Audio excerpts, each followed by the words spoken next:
Well,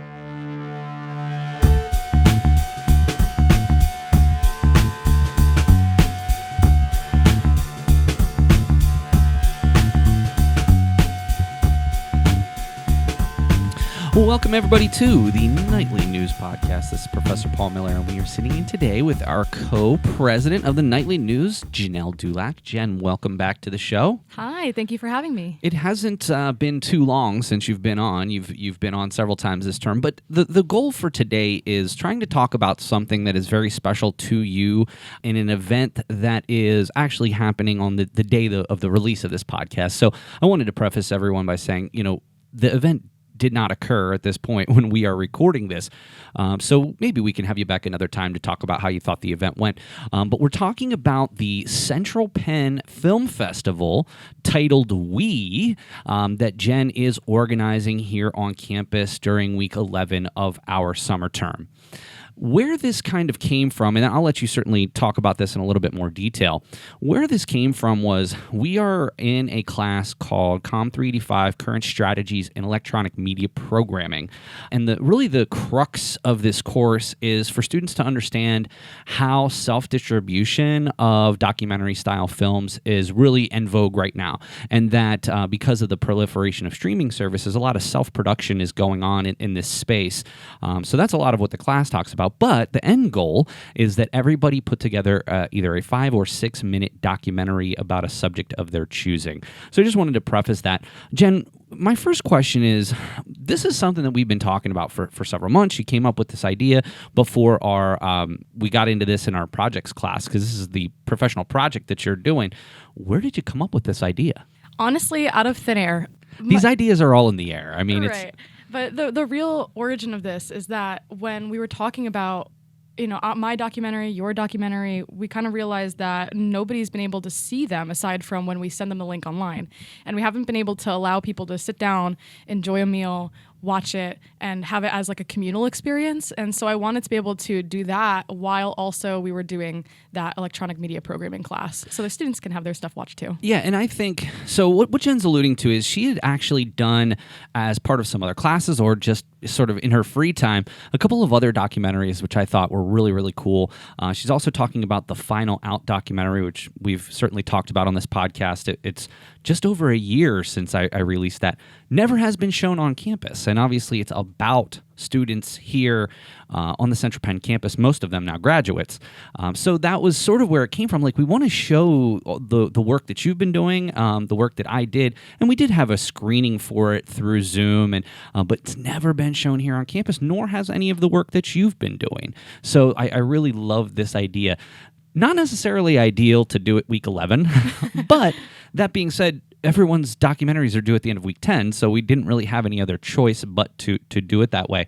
Now, talk about a little bit the films that you've done, because you're going to be showing 3 different films. So let's just take them one at a time. Talk to us about the 3 documentary pieces that you have done. So the first documentary I did was with the lovely Mr. Sharky Shark.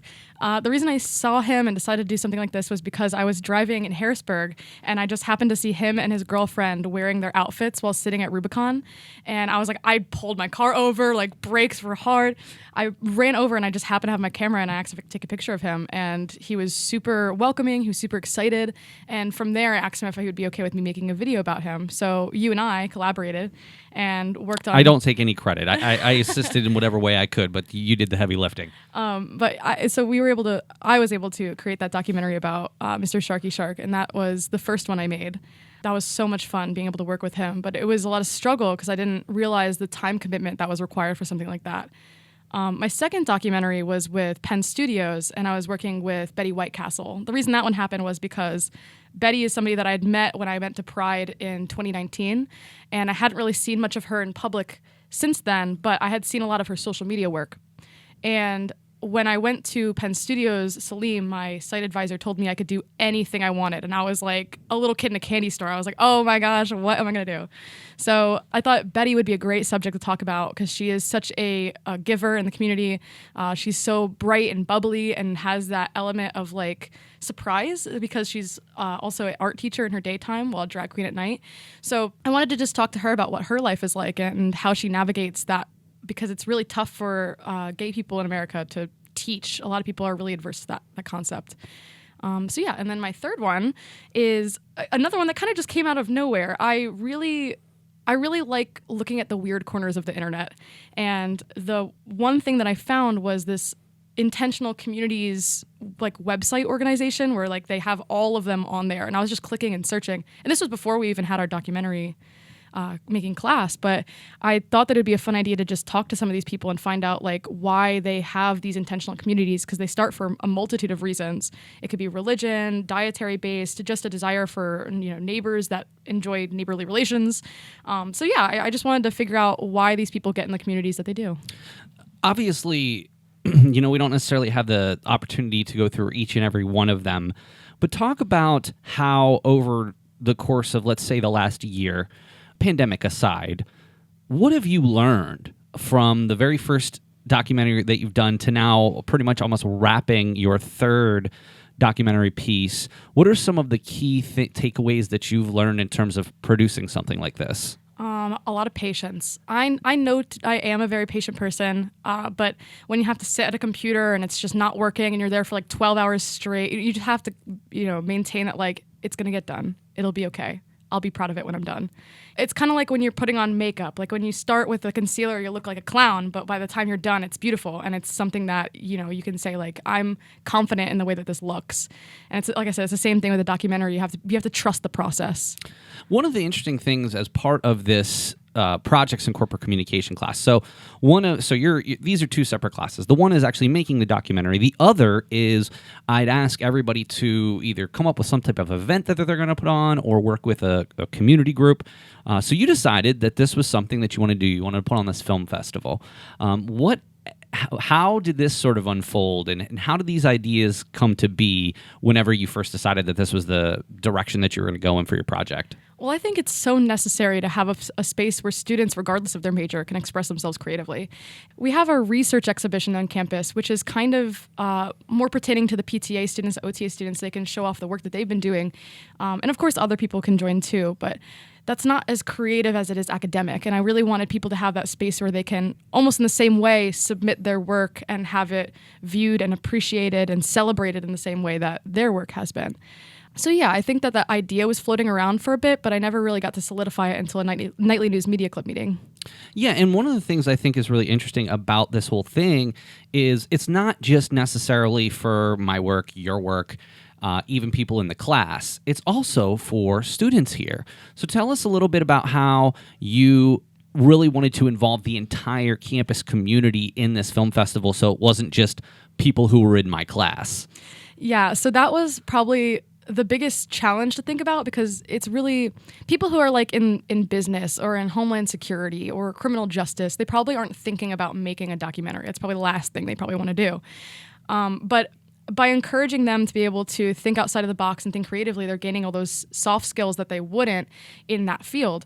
And I wanted to open it up more by going to Janet's classes and teaching her students. Professor Bixler is who we're talking about, who Yes. astute podcast fans will remember. She's on almost every single term. So Janet and I have worked together in the past on many, many things. So I asked her if it would be okay if I came into her CPC Foundations class, which is like one of the first preliminary classes you have to take on campus. So it's a really wide range of people, wide range of majors, and she said it would be a great idea since she's teaching that class under the guise of self-discovery and creativity. So I came in, I taught 2 lessons to 2 of her classes about production, pre-production, post-production. And today that we're recording this, actually, they're all submitting their films. And I think that's what's really interesting about this. It's going to be 2 hours. Again, this is being released. This is not necessarily promotional in that regard because, this is sort of invite-only type of thing. But what I can say is what I love about this most is how active you were in recruiting people on the campus to submit video. Initially, I kind of just thought it would be a chance for your work to be presented, my work to be presented, but also people from the class. And very early on, you're like, no, we want to open this up to as many people as possible. I want to get people from all walks of life across the campus to do this. And I have to give you such credit for not only doing that, but also facilitating classes in Professor Bixler's class but also you did several sort of workshops because, as I'm sure you can imagine, Adobe Premiere Pro, which is one of the industry standard editing software pieces, is rather complicated for new users. Yeah. So one thing that I did for Janet's class is I found an app that was really workable for them called VN. So anybody who's listening to this who wants to be a filmmaker and they don't have Adobe or access to that, VN is a really great app for that. But for people who are looking for a little more advanced and they wanted to be able to make something a little grander, I sat with them in the Night Owl Computer Lab and taught them how to use Adobe because one of the computers there has Creative Cloud on it. And so I currently, outside of Janet's class, outside of our class, outside of you and me, I also have three other students who are going to be submitting films to the film festival. So I've been working primarily with them with Premiere Pro because they have a little bit more time and less of a strict deadline from their own personal classes. So, for example, somebody I've been working a lot with is Aaron Ward, and he is a business major who's always been very quiet and to others a little bit standoffish, but when you really talk to him, he's so wise, has so much to say, and I really wanted to work with him the most so that he can get that space so he can say what he needs to and express kind of what he has in his heart that he's been keeping in. What we've talked about this before, and emotion is always number one when it comes to any sort of production, regardless if it's documentary or nonfiction. And he's working on a story, not so much a documentary. So me and him have been talking about camera angles. We've been talking about movement. We've been talking about how to pan and zoom. We've been sitting down and, like I said, teaching him how to edit on Adobe. Same thing with a couple of the RAs. They're making a video about the RA program. So I've been working with them very closely. It's been a lot of fun. It's not something that has stressed me out over the term. It's something that I've been very proud to be a part of, and I've been excited to be able to see all of the end product on the 14th. And knowing you as well as I do, I'm actually really surprised that you're not taking any stress out of this because let's put it this way. This has never been done on this campus. Anything like this that ever had been done, typically not student-driven in that, I got to be honest, outside of just some financial pieces of the paying for lunch and things like that, I've been very hands-off. I mean, there was a few suggestions that I made a couple times we met during class, but this is 99.99% you. And how does that, so you're saying you're not and haven't taken away any stress, and I don't mean to say this to add to your stress level, but how has this not been stressful for you? Because I love it. If I was for my projects in Corp Comm class, let's say I was just writing a bunch of press releases, oh yeah, I'd be stressed. That's not my cup of tea. But helping people is the hat I always wear. And regardless of what capacity that is, I'll always enjoy it. So especially now that I'm helping people with filmmaking, it's like I'm wearing two hats and my cheeks are from ear to ear. Or sorry, my smile is from ear to ear. It just brings me so much joy to be able to see people engage in the thing that I love most and being able to teach them and walk them through it. And for them at the end of it, say, I'm proud of what I've done. And I thank you graciously for the work that you've been able to put into me. I think that what's very interesting to me, and I think this is how you and I differ, I never looked at myself as an artist. I never looked at because I can't draw, I can't paint, I can't do any of those things. This was the first creative. Now look, you could certainly argue that the things that we do with the podcast, it definitely does have a level of creativity to it. It's technical. Yeah.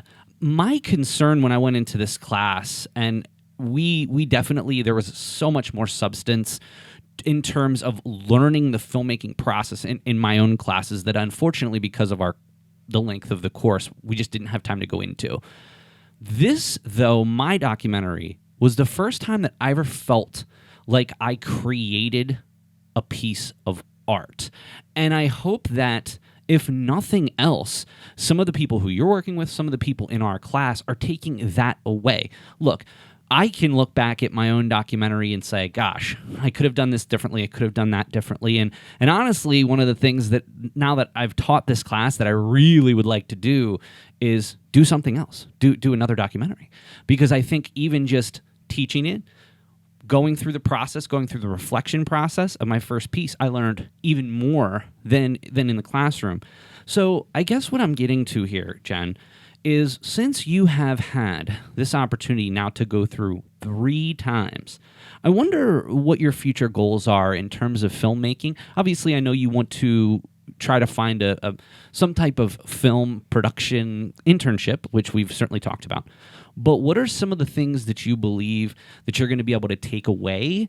And what are some of the goals that you have in this field, maybe beyond graduation? So while I'm still here, this is actually something I've referenced in a couple of my blog posts, is that I feel like I have almost created a New Year's resolution to make a documentary every term. I've done one in the first one, done one in the second. I'm right here in the third. In the fourth, I gotta do something. So I've been kind of racking my brain about what I want to do. But more recently, you've worked on a theater piece, an audio theater piece, and I am very inspired by that idea. So I might kind of steal it. But hey, like I said, these ideas are floating around in the air. You're certainly not stealing anything. I'd be happy to help you. And honestly, maybe, if I have a desire to do something and you have a desire to do something, let's, maybe we can collaborate on something, maybe take a little pressure off of you. Yeah, and in the past, I've written my own theater pieces in one of the classes I actually had with Professor Bixler, and it's something I'm really proud of that I wanted to turn into some piece of theater, whether that audio or physical. But, outside of the field that outside of college and where I am right now, my primary goals aren't necessarily within broadcast at the moment. I'm really thinking more about doing social media consultation when I get down to Florida, working with some elderly people who don't have that kind of content. End goal with that is to be able to travel the entire contingent United States with my parents. It's a dream that I've had and they've had for years and years. But beyond that, I'd really love to work in broadcast. I'd love to work in television or film or, in that kind of entertainment field. Like you kind of referenced before, I've always thought of myself as a creative. I've always thought of myself as an artist. I paint, I act, I sing, I do, I've always been that person. So it's just feels natural for me to, if not in entertainment, in television or film, to be working in backstage production for Broadway. Who knows? It's something that I really just feel attached to is entertaining people, and if not, helping people. One of the things that I've kind of taken away from this experience in teaching this is the first time I've ever taught this class. This is the first time I've ever done anything like this. One of the things that I'm taking away, it's the fact that many of your classmates, Jen, and we have a class of about 10, many of your classmates sometimes struggle to see the end goal of doing this because most of them don't necessarily have the same desires that you have in terms of getting into film and getting into production. And I think that that's one of the things that we have to deal with often in higher education is discussing the purpose of a class, but also by that rationale, relating that to the career goals of a student. In higher education, you always hear, oh, well, that's a gen ed class. When am I ever going to use that? People who say that miss the entire purpose of higher education. The purpose of higher education is to develop important critical thinking skills, especially in a general education setting. The purpose of some of for example, we have several journalism classes. What percentage of our students are going to go be journalists? Probably not too many. But it's those skills that you need that is going to allow you to have the toolbox to be a great public relations professional. Same with video. In terms of being in public relations, a lot of public relations individuals do social media content. If you're doing social media content, you have some basic editing skills, can shoot sort of a short video. You can edit that. That gives you a leg up on people who don't have that experience. So that's always one of the things that I have been striving throughout this class is to make the connection to those people who might not have the same desires and goals that you do career-wise. Yeah, and, a thing that you reminded me of also when you were talking about how you have been wanting to kind of get back into doing something creative. It reminded me of a Maya Angelou quote that I discovered recently, and it says, "You can't use up creativity. The more you use, the more you have." And I think that really speaks to, some people might think that these kind of things or these experiences in filmmaking is not necessarily directly going to help them with their career, but in reality it does. You can go into your workplace and say, hey, I have this really great idea. I know how to edit videos. I know how to film it. I can do it all if you just give me the supplies. And that's how you move forward in the corporate ladder. That's how people acknowledge you as somebody who is capable and skillful. So I'm excited to be able to walk into my workplace in the future and say, hey, you guys don't have any video content. I can do that. And slowly climb up in that corporate ladder. And that's what is so important. And this is what you probably get sick of hearing me say this, but when you go into a place of employment, it's not just necessarily, Jen, here's a checklist of things to do. It is they are hiring you for your expertise at whatever level it is. And by you bringing that expertise to the table, so I can do a podcast, I can do a video content, I can, develop a social media strategy, what have you, that is what employers want when you're in the interview process and certainly when you start. So, well, Jen, before we get out of here today, first of all, thank you again for doing this. I don't want to certainly commit to this being something that maybe happens ever more than once because I don't know how often I'm going to run this class again. But I'll tell you that this is going to be something that you always remember. Could be 10 years from now. You'll be telling people about the film festival that you put on and the work that you were able to screen. And I think that that's so awesome, and it's something I'll always remember as well. But I just wanted to thank you for all your hard work on this.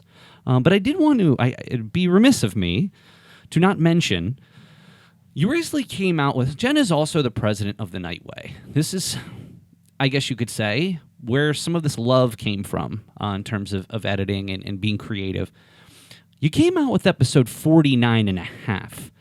And when I saw that, I was like, that's very interesting. It said in the Nightway that you had something special planned for episode 50. First of all, can you give us a little bit of a glimpse to what that something special is, and when will episode 50 be released? So the special thing is going to be a bloopers reel. We got a couple comments underneath our video last time making some suggestions, and I saw one from the Nightly News Media Club, and we're picking that up. Oh, that was you. Okay. So we're going to end up doing a bloopers reel. And the reason I wanted to do that is because I have taught two of the Nightly News members, Brian and Jen, how to video edit. And so they're the first people aside from myself to learn, and I want to give them that package. Be like, okay, you want to make bloopers, you go and do that and have fun. I think that not only is that a great thing so they can continue to learn how to video edit, but it allows them to just freely play with the program and do anything. So if they want to make like a giraffe pop up on screen, like they totally can. I wouldn't suggest it, but they can. I'm sure you'll have creative oversight. Yeah, I'll have a little oversight, but I just wanted to allow them to kind of understand how that program works outside of the restrictions that I already put on it. And hopefully when I leave, they can pick up the Nightway and continue to make it, even bigger and better than what it is today. When is the release date? That will be on week 1 or 2. Probably week 1 of next term. I don't want to put you on the spot, but yeah. So we will have to wait until next term to see that. But Jen, again, this has been something that is so much fun. It's so wonderful to see you run with this idea, to run with the idea of doing something for this class specifically about the intentional communities, which, to be honest, I thought was so creative and so outside of the ordinary, and I think also to a point going to be educational for our, maybe in a different way than your other pieces, and I'm definitely looking forward to it. I got to be honest, I think you're going to be very pleasantly surprised with the quality of films that you're going to see. I'm so proud of not only just you, Jen, but the entire class. This is not easy, and I said it from the beginning. I really focused on trying to get an output as opposed to, I'm really just teaching in the class how to move through this process. And I know that it was frustrating. I went through the same frustration with Premiere when I learned that. But I must be honest with you, when I think back in my life of some of the things I'm most proud of, that documentary is, if not at the top, very, very near the top. And I really kind of wanted to share that experience.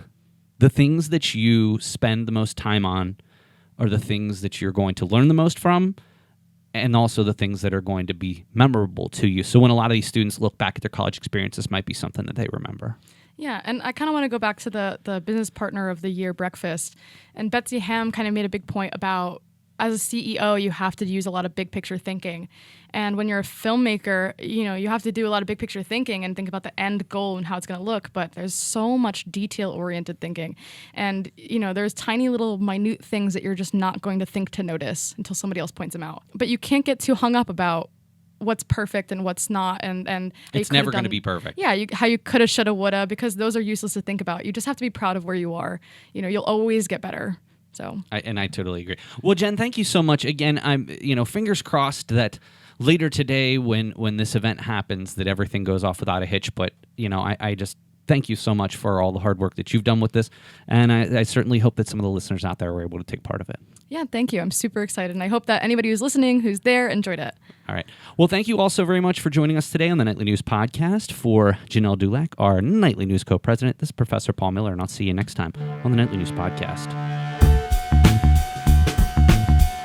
Hey, this is Cy Penthong. Thank you for listening to the Nightly News Podcast.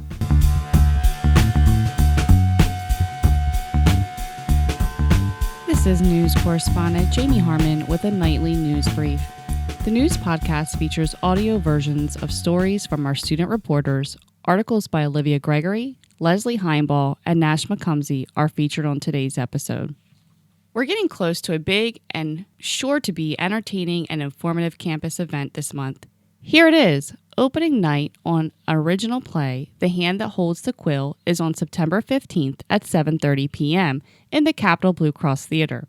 And get this, opening night is for Central Penn students, and it's free. Other showtimes open to the public are September 16th and September 17th at 7:30 p.m. and September 19th at 2:30 p.m. The cast will also travel to Philadelphia on September 18th for a private performance. For the Sunday matinee, teas, treats, and delicacies are provided by the owners and operators of Manchester Teas and Tarts of Elizabethtown, Melissa Donnelly and Michelle Harris. According to Janet Bixler, the producer of the show and Central Penn's director of the first-year experience, quote, "As a woman, it is an honor to work with a team of women who are dedicated to bringing new work, one that is based in history but lives in today, to life," end quote. Bixler was also on a recent episode of the Nightly News Podcast to discuss the show. Check it out on our Facebook page. Tickets can be purchased at www.centralpenn.edu/theater. For the first time since the pandemic began, the Central Penn College chapter of Gamma Beta Phi recently gathered for an in-person meeting in the outdoor student fellowship area on campus. This evening's program included lively discussion about the differences between disinformation, misinformation, and fake news, led by CPC part-time instructor of communications, Angela Britcher. Britcher is also a senior curriculum developer for Applied Education Systems. Her LinkedIn page predominantly displays the following quote demonstrating her commitment to engaging with the facts in any situation. Quote, "Empower people with information. That's my job, whether it's through teaching, communications, campaigns, or instruction design. Providing people with information they need to make decisions is what I do," end quote. Britcher explained that misinformation happens when someone makes a mistake. It is accidental, not intentional. Disinformation, on the other hand, is intentionally wrong in some way. Britcher explained disinformation happens when news sources aim to skew the news from a particular perspective or a specific lens. That means they might leave out some of the information to craft the narrative into something that their viewers or readers want to hear, so they will stay tuned. Britcher continued, quote, "Some outlets believe that they need to give their viewers what they are expecting, and then they're going to continue to click through, and those ads pay the bills," end quote. The Career Services Department at Central Penn College recently held a clothing giveaway on August 25th in the lobby of the Conference Center in ATEC. The event, which took place a week prior to the Business Partner of the Year breakfast, was intended to allow students to find professional clothing that they are able to wear the following week to add to their professional wardrobe collection.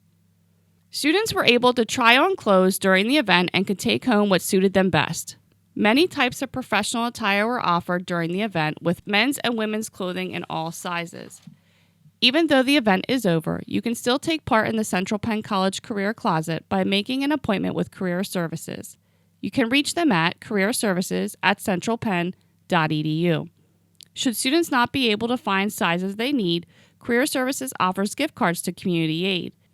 Career Services wants to provide students with the tools that they need to succeed in networking events, and proper attire is one crucial tool. Nights at the Movies, a film podcast with Paul Miller and Leslie Heimbaugh, released 3 episodes this term for your listening pleasure. On episode 4, Miller and Heimbaugh discuss the films of Christopher Nolan, while episode 5 tackles guilty pleasures of the two. On the most recent episode, the duo break down films of legendary director Quentin Tarantino with some surprise rankings. You can find the podcast on the Nightly News Media Club YouTube channel. Earlier this term, the Nightly News Media Club spent a morning cleaning up and repainting different spots around campus to help keep our Central Penn College campus beautiful. Club President Jenelle Dulack, Secretary Nash McComsey, and Molly Peters, alongside co-advisor Paul Miller and Dean of Student Engagement Adrian Thoman, cleaned up the core value plates outside the underground in the student amphitheater. The group also cleaned and repainted the Central Penn College sign on College Hill Road, making it look good as new. Organized by the officers of the Nightly News, this event was designed to improve the campus in a meaningful way while also getting our club members outside in the nice weather. The goal of the event was to contribute to improving the look and feel of the campus for our students and faculty, and as a club, get back to our campus in a small way. With them now shining, the amphitheater looks brighter and more inviting. While well tended by our facilities team, the sign too looks so much nicer with a fresh coat of paint on the poles. Miller said, quote, "It was such a beautiful day to get outside and help keep our campus beautiful. The beauty of our campus is something that is often overlooked, and we in some small way engage in something we will always remember," end quote.